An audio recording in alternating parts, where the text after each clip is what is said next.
अगर मैं आपसे कहूं कि एक ऐसा तरीका है जिससे आप 10 गुना तेज सीख सकते हैं, बिना मोटी किताबों के, बिना फ्लैश कार्ड्स के और बिना खुद को मजबूर किए, तो क्या आप यकीन करेंगे?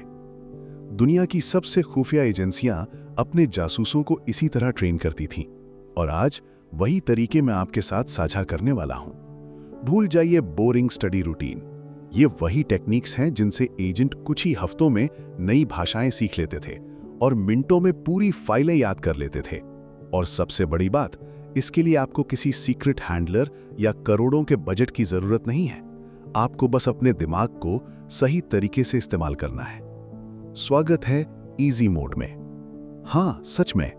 कल्पना कीजिए, आप सो रहे हैं और आपका दिमाग बैकग्राउंड में ऐसे अपडेट डाउनलोड कर रहा है जैसे फोन रात में ऑटो अपडेट करता है। वैज्ञानिकों ने पाया है कि जब हमारा दिमाग थीटा वेव्स की अवस्था में होता है, यानी जागने और गहरी नींद के बीच की हल्की धुंधली सी स्थिति, तब वो जानकारी को बेहद आसानी से ग्रहण करता है। आप क्या कर सकते हैं? सोने से पहले 4 हर्ट्ज की थीटा वेव म्यूजिक चलाइए। उसी समय हल्के से अपने नोट्स, भाषा के शब्द, फॉर्मूले या इतिहास के तथ्य पढ़िए।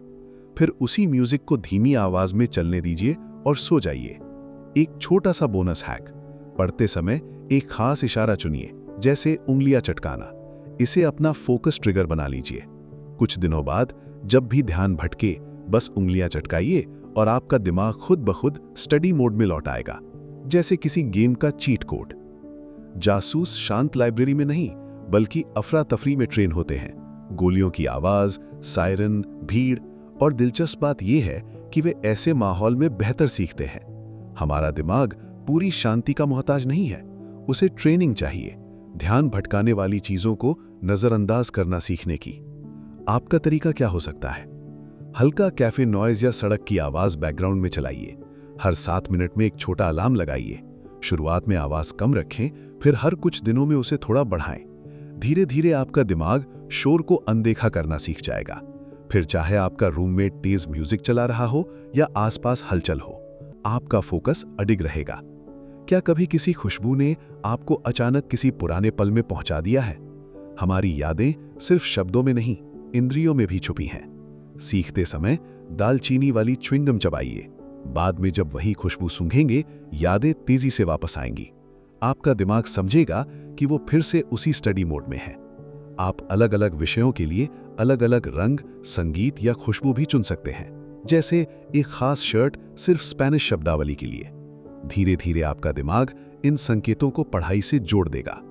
कभी ऐसा हुआ है कि आप किसी कमरे में जाते हैं और भूल जाते हैं कि क्यों आए थे?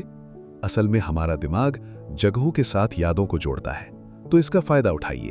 अपने घर के अलग अलग कोनों को अलग जानकारी से जोड़ दीजिए, जैसे मिरर आपके आज के 3 मुख्य काम, फ्रिज सफलता का फॉर्मूला, दरवाजा वो कीवर्ड जिसे आपको याद रखना है। जब भी आप इन जगहों से गुजरेंगे, आपका दिमाग खुद ब खुद जानकारी रिफ्रेश कर देगा, बिना अतिरिक्त मेहनत के। एक और प्रभावशाली तकनीक है छोटे तेज सत्रों में पढ़ना। 10 मिनट एक विषय, फिर तुरंत 10 मिनट किसी बिल्कुल अलग विषय पर, फिर वापस बदल दीजिए। इसे इंटरलीविंग कहते हैं। जब आप विषय बदलते हैं, आपका दिमाग उनके बीच संबंध बनाना शुरू कर देता है।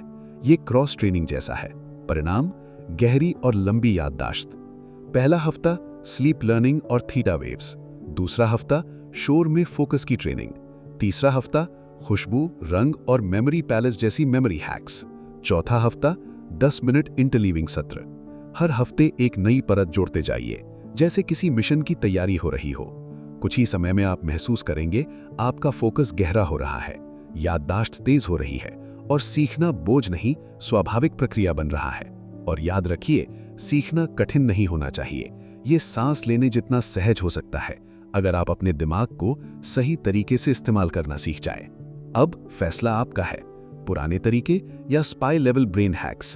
अगर आप तैयार हैं अपने दिमाग की असली ताकत जगाने के लिए, तो आज ही शुरुआत कीजिए।